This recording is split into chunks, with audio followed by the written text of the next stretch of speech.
Hello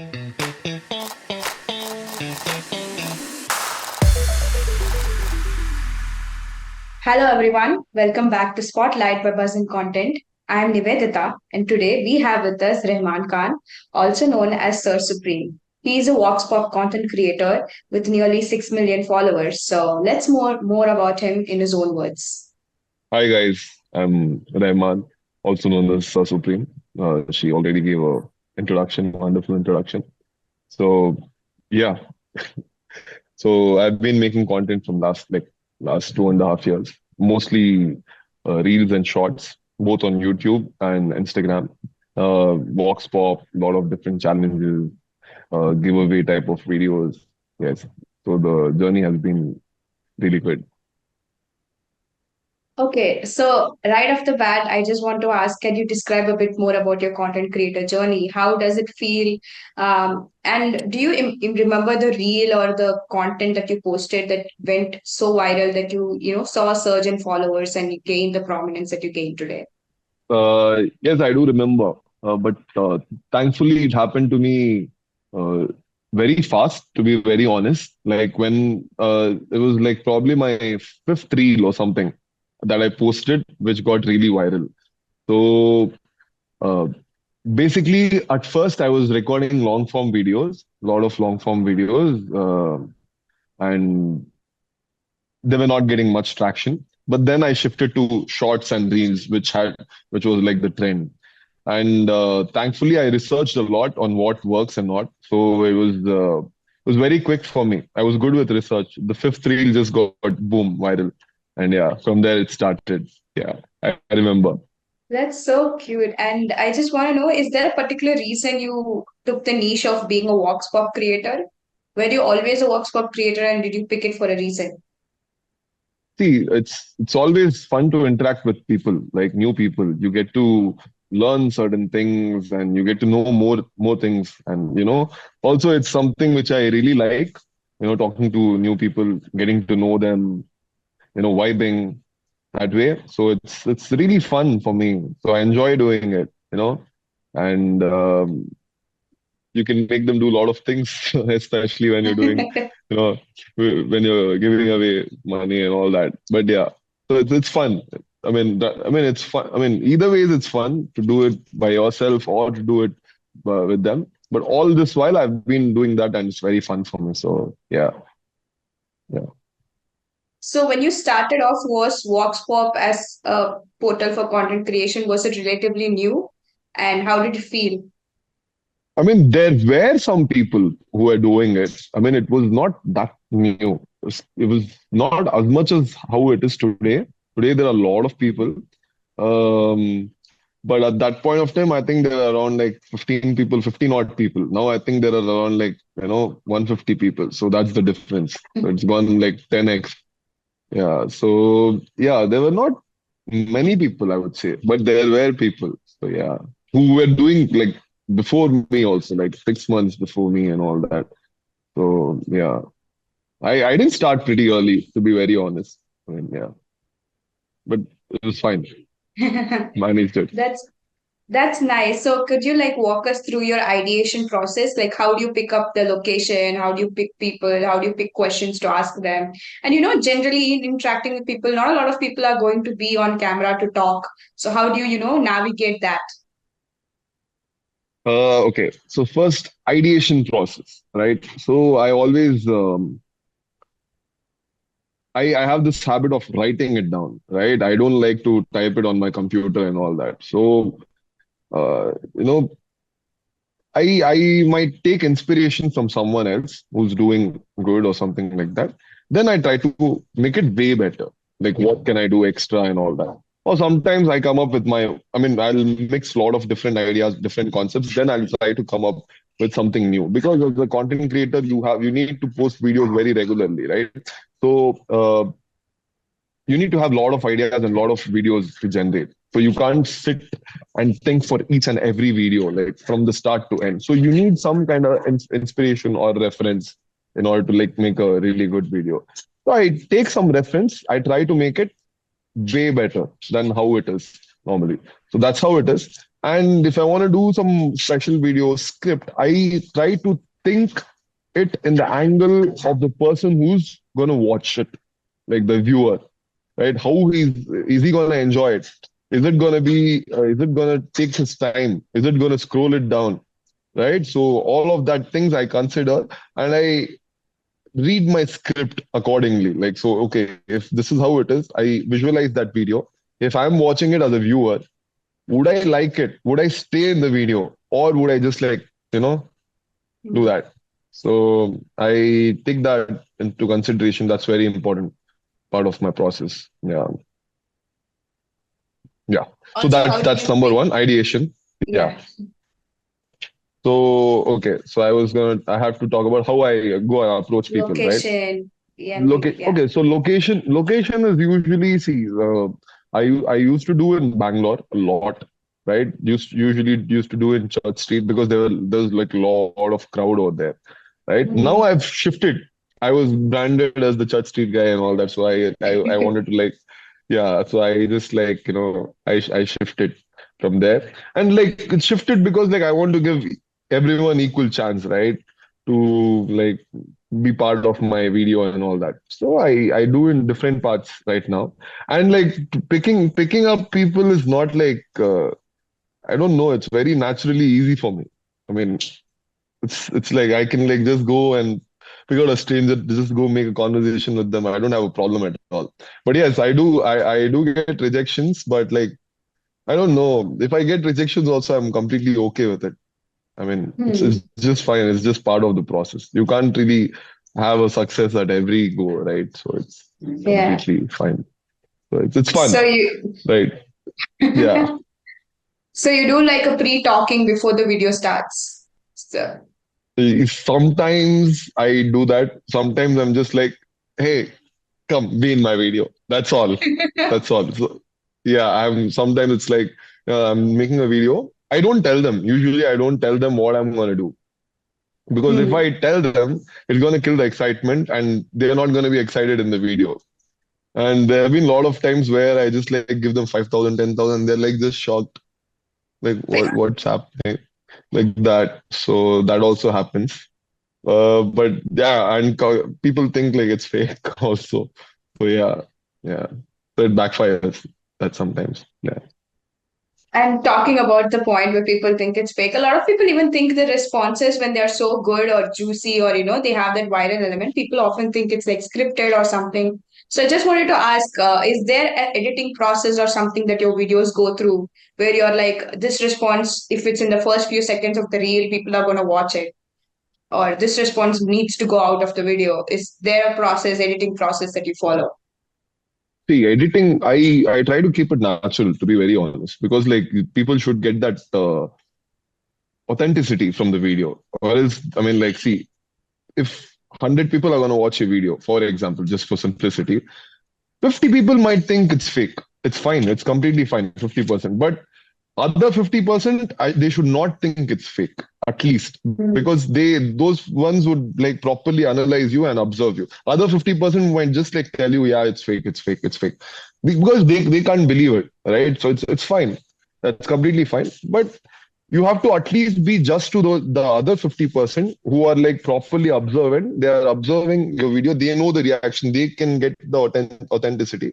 So uh, those 50 people become your tribe. Those people become your followers, the actual followers, right? So that's my this thing. So keep it authentic.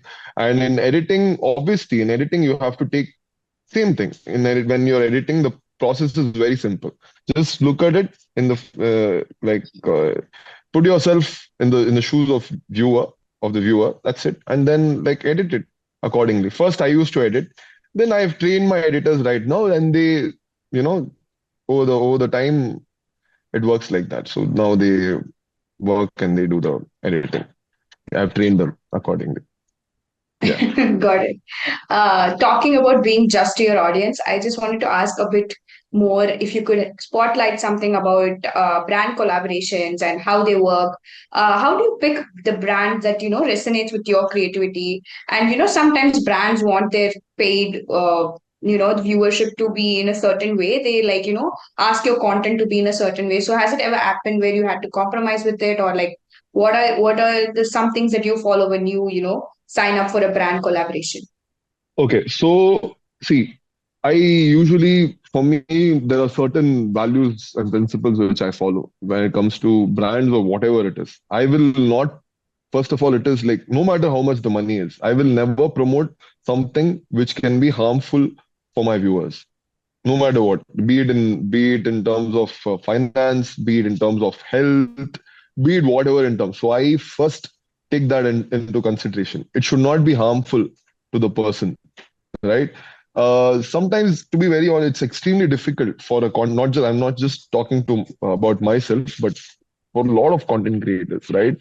It's extremely difficult because, like, especially for me, because like I give away a lot of money, right? So all of that money is like what I'm making through brands and like through YouTube AdSense. That's it, right? It's not like I have some business or something like that, right? So Mm. it's through this. So whatever I'm making, I'm giving back.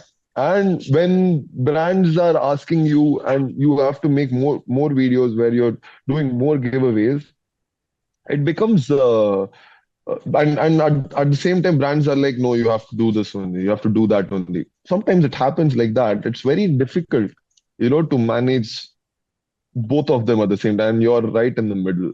So but still, thankfully I've managed it somehow, and I've been very true. I've not promoted any betting app or anything as of now, right? So it's been very, I always take that into consideration. And like even according to the brands, right? So they want their ROI, whatever they are, if they are paying. So I try to keep it true to themselves also. I mean, I try to keep myself true to them as well, like true and honest to them as well, because like it's not just one person I'm working for. I'm not just working for my viewers. I'm also working for the brands, if you see, to be very honest, right? So Hmm. I tell them instead, like, no, if this is not going to work, I suggest them. I'm good at marketing and branding because I've researched a lot on that, right? And I'm in this field for a long time. So brands sometimes, not sometimes, a lot of times they just come a little bit pushy, and sometimes they are really creative as well. They want to be pushy, and I tell them it's not gonna work. Viewers are not gonna respond. It's just like being too pushy. So you have to change this, change that, and then if they like it, if you're being authentic, if I am being authentic, and like you guys are being authentic by accepting the script which I'm giving to you, then it'll be a success, and people who like it will take it and go forward. Yeah. Even if I have to reduce my commercials for that, I do it. Right. That's how it is. But I won't uh, promote something or push my audience to do certain things. Yeah. That's extremely important for me. That sounds really valuable, like something that a lot of content creators can take home from this conversation. I also wanted to ask, do you think there is a sudden rise in Vox Pop content creators, or are all people navigating towards the entertainment value of creation, or what do you feel is the future of Vox Pop content creation? So I feel, yes, there is a rise in Vox Pop content creation. Definitely. There's a lot of rise because like some people are just doing it. I feel like uh, just to talk with strangers, to be very honest. I've seen that. Like I'm not even kidding. Just to talk, and it's good. It's fine if that's what they don't creep out the other person and they're being respectful, and like decent. That's very good. Uh, there are a lot of vox pop creators budding every time, especially because it's short form, right? It's a reel and it's easy to make. It's not that difficult to make. And so they are coming, and I see a lot of creativity as well. Different types of people in different niches, not just in Vox Pop itself. Someone is like doing complete philanthropy. He's completely doing philanthropy. Someone is doing challenges type. Someone is just focused on relationships or dating sites, social connections, and all that, right? So there's a lot of creativity among the new budding content creators, and I'm really excited for them. Yeah, it's great. That's amazing. That's amazing, and that's true. There's a lot of variety even in the niche of VoxPop content creation. Talking about that, are there any few tips for someone who wants to foray into the VoxPop content creation category, like tips for a beginner who wants to do VoxPop on Instagram or YouTube? So I would say start right now, start today. Don't start tomorrow, start today. Start recording and first edit by yourself, like rather than giving it to some editor, rather than like depending on someone else. So learn editing at first. So like, and just ask your friend to like videograph for you. You don't need a good camera or a great phone and all that. You need a normal phone, that's good enough. And some get a basic mic. Simple. Then just keep posting videos. Just be very, very consistent.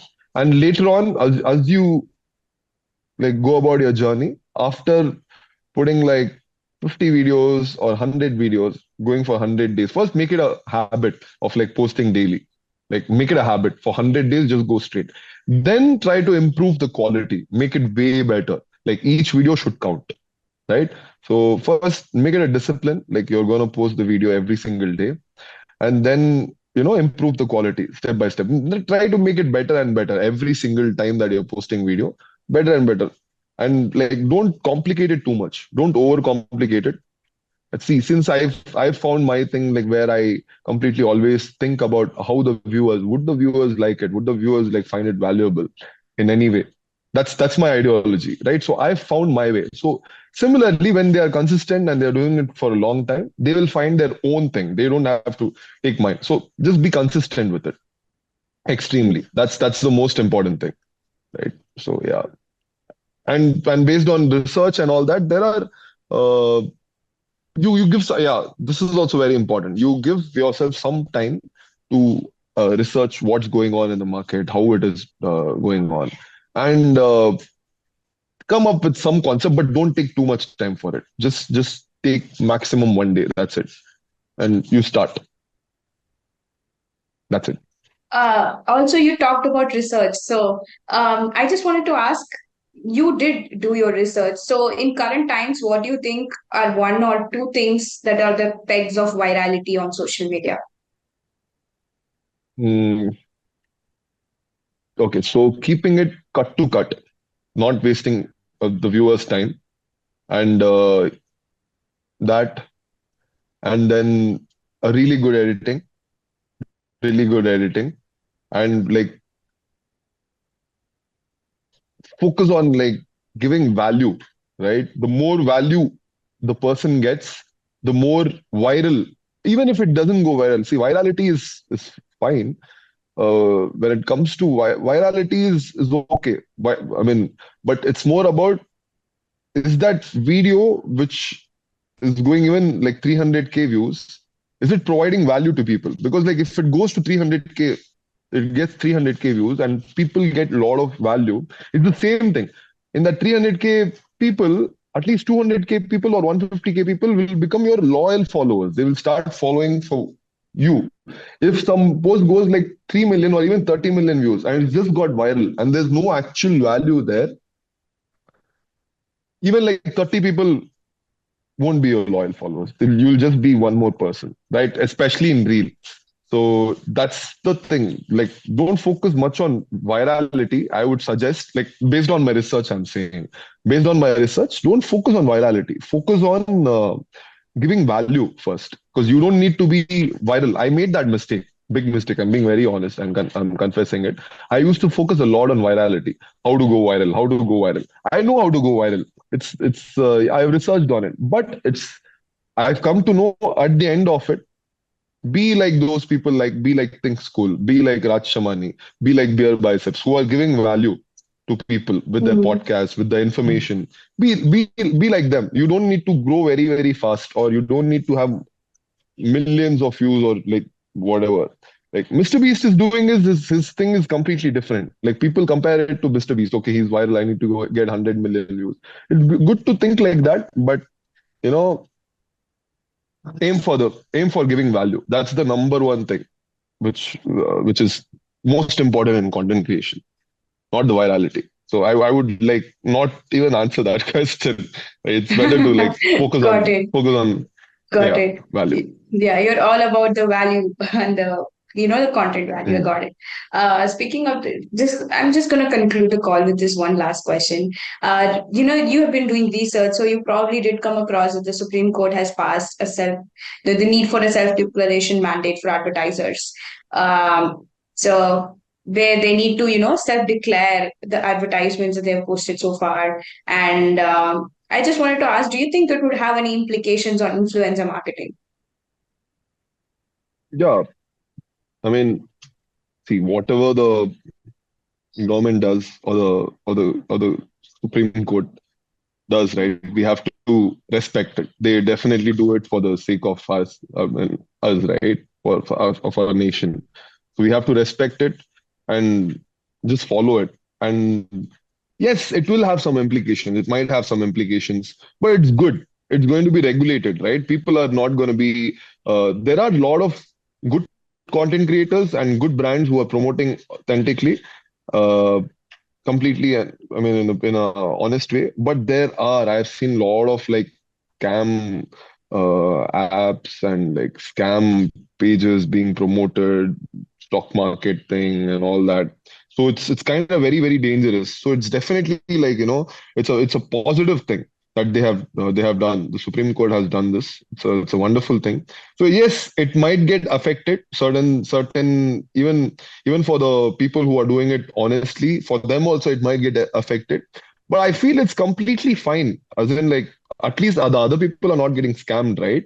The other side where people are scamming them, they are not getting scammed. So it's good in one way that I mean it's getting regulated like this now. It's a wonderful thing. Got it. This entire conversation has been so insightful and, talking about authenticity, value of content creation. And thank you so much for joining us on Thank this you, call. thank you, And thank thank you you for so being much. authentic. And thank you for all your insights. Thank you, everyone, for watching Spotlight by Buzz in Content. We'll be back with another episode soon. Thank you so much. Thank you so much, Nivedita. I had a wonderful time. Thank you so Thank you much. guys. Thank See you you. guys. Bye. Thank you.